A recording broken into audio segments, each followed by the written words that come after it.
Guys, in this video we're going to learn how to write an error-free Ansible playbook from scratch.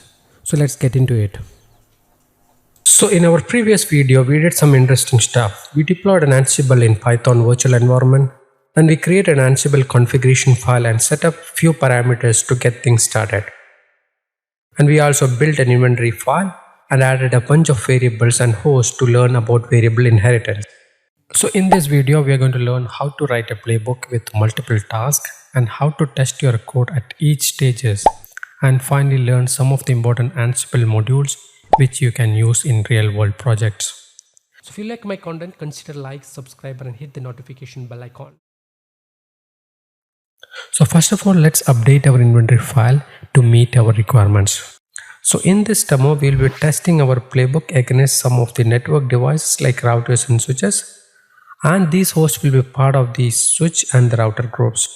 For authentication, we are going to declare Ansible_user and Ansible_password on the control node. These are the built-in Ansible variables. Now let's define two new variables. The first one is a connection type. For the network devices, we recommend to use network_CLI as the connection type, which is a built-in plugin that talks to the CLI. The second important variable for the Ansible is the network OS. For us, we are using iOS since we are going to deal with network routers and switches running Cisco iOS platform. Of course, if you have a wide range of OS type in your environment, there are other ways to declare these variables, which we will cover in our future videos. But for now, let's keep it simple and build something awesome together. So we have built the inventory file.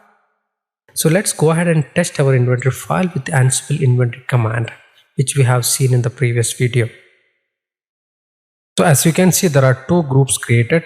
On the host var section, all the four variables are defined for each host in that group.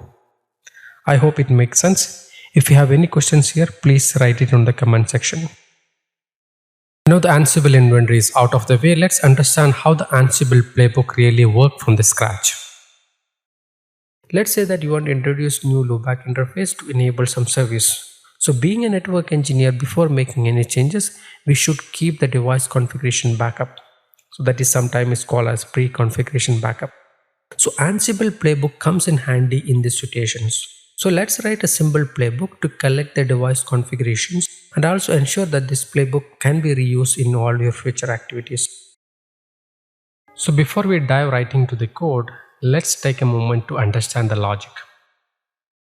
So our scope would be first ensure that all the devices are populated on the inventory, which we already accomplished. Next, we'll write a playbook that consists of multiple tasks. On the first task, we'll run the required CLI commands like show versions to collect the uptime, show interface, show run, and so on. On the second task, we'll check all the devices ran all the commands by printing the command output. On the third task, what we'll do is we'll create a new directory and save the pre-configuration backup. We will use a Linux command to do this. Finally, we'll copy the content from the Ansible node and store the result into our newly created folder. So with the Ansible, we can do all these steps without writing a single code. Sounds interesting? Let's get into the action. Next, let's create a playbook file in our project directory. So YAML start with 3 hyphens. And a playbook can consist of one or more plays, so we'll add a single hyphen denote the list of elements. Next, we are going to define the play details. First, the description of the play. We'll mention play 1, then user-friendly descriptions. Host keys, in this example, we want to call all hosts in our inventory file, so we'll mention all keywords. But if you want to limit to a specific groups, we can mention that as well over here. Next comes to the task section where we are going to define all the 4 steps we just discussed. First, we want to execute the CLI commands as a task name. Next is the important element of the task, which is the module. Modules are like a function in Python which are available on Ansible inventory loaded during the installations. We can build a custom modules which we will cover on our future videos. Here we are going to use a module called iOS_command. This is used to run all the show commands on Cisco iOS. To learn more about this, like how it works and what are the syntax available, we can refer to the Ansible documentations. So Ansible documentation is now available on CLI. Let's take a look on that. So the syntax is Ansible-doc space ios_command, all in lower letters. So during your first look, this may be a bit confusing, but I'll tell you what I generally do here. So I'll go down to the last few items where it provides some of the sample code with examples. So in our first example, you can see that we can go with the fully qualified domain name, then mention the command you want to run, like show version. So let's go ahead and look if we can get sample code that is matching our use case. If we scroll down further, here is a second example. We can see multiple commands called in the list element. This would be matching our requirement. So let's use this syntax to add the required commands. Now we want to store the result into variables. In Ansible, register keyword is used to assign the variables. So we'll use command_output as a variable. So this would wrap it up over the first task. Before we head over to the task 2 operations here, let's save these configurations and run it. We can use syntax check command to see if there is no indentation error with this playbook. So to run the playbook, we can use Ansible-playbook followed by the playbook name. When it executes, you can see that it starts from the play1, what we have mentioned on the playbook file. Then it take the first task, which is the task 1 here. Then it will go further down. So it is following the order of operations from top to bottom. So we are good with the task 1 operation. Next we'll look the syntax for the second task. Here we are going to display the results for the task 1 operations. So we'll give a name for this task first. Then we call the appropriate modules. So as mentioned, we'll call a module called debug, which is used to show the results. So to know more, we will check the Ansible documentation for this module. Here we can call a couple of sub functions in the debug module like MSG, which is used to print the customized message, and the output of this is string. Similarly, we can use var, which is mutually exclusive with MSG, but it can be used along with Jinja 2 template. So to make it simple, let's use MSG in our use case, and let's check some examples for this. Here you can see we can call the variables in double curly braces, and we will replicate this in our examples. So let's specify the MSG module in our playbook and call the variable we have defined on the first task, which is command_output in a curly braces inside a double quotes. Yeah, one thing to note here is that since it is a list element, we can call a couple of variables inside this module.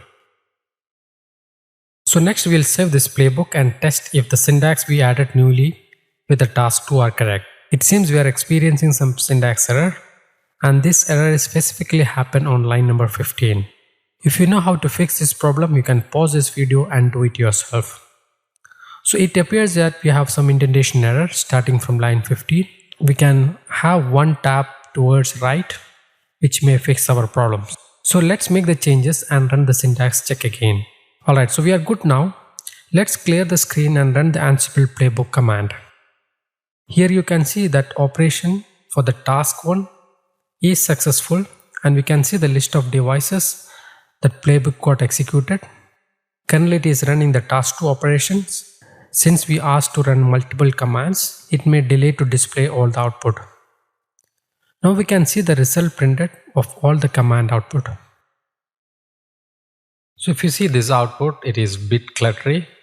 So we can use another small hack on the Ansible playbook. So let's see how to do that one. So if we go back to the playbook, on the output, we can add a function called .stdout_lines. So what it does is when you run the task in an Ansible, it executes the command or the script to the remote host, and the output of that command or the script is captured and stored in a variable called stdout. The stdout_lines attribute then used to split the stdout variables into list of lines where each lines will be in the element in the list. So this is equivalent to the split lines functions on the Python. In task 3, we are going to create a directory to keep all the outputs we have captured. For that, we use a file modules. It provides a way to create, delete, copy or move or modify the files and the directories on the remote machines. Let's see how to do this. Here are some of the examples from Ansible docs. We need to provide the name or the location of the directory on the path variables, then mention the state to define the desired state.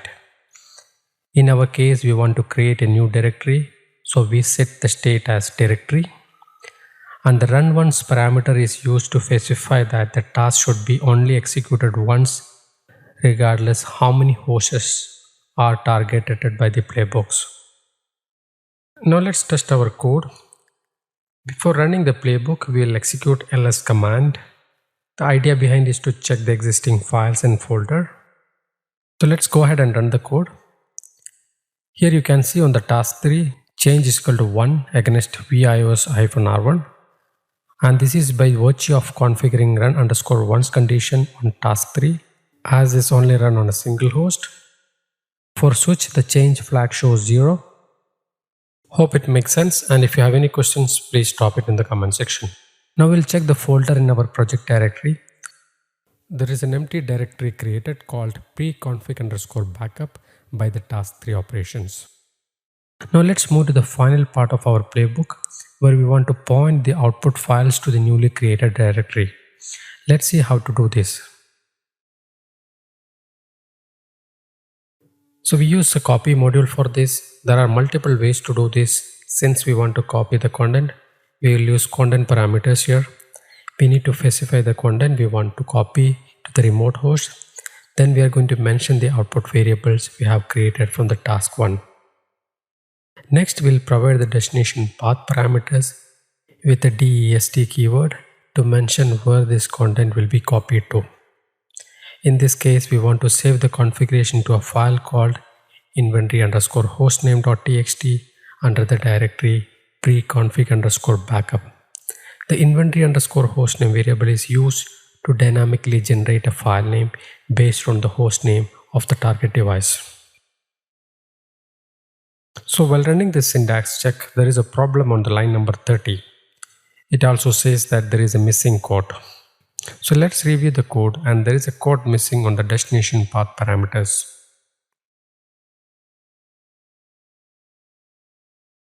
Now the syntax checks looks good. It's time to run the playbook. So under the task 4, we can see that changed flag shows on both devices now, which signifies that file has been copied to the destination folder. But let's go inside the directory and see if we can see those backup files. The output file is now stored with a hostname. However, the output looks a bit cluttery. Whoever is reviewing this code will not easily understand these configurations. Here we can use a filter called replace to address this issue. Let's see how to do this. So it actually replaces /n argument into /n or the new line argument. So before we wrap up this video, let's go ahead and run the playbook again to generate the new configuration lines. So the playbook ran successfully. Let's view the configuration file from the project directory. Now we can see the line break happen between the configuration lines, and it is very easy to read and understand the configuration file. So in this video, I have tried to cover how to get started with writing Ansible playbook with multiple tasks and how to verify your code at each stage. And finally, some of the useful module which you can use in the real world. If you found this video helpful, please subscribe to our channel for more such content, and feel free to share this video with your friends and colleagues. Thank you for watching. See you next time.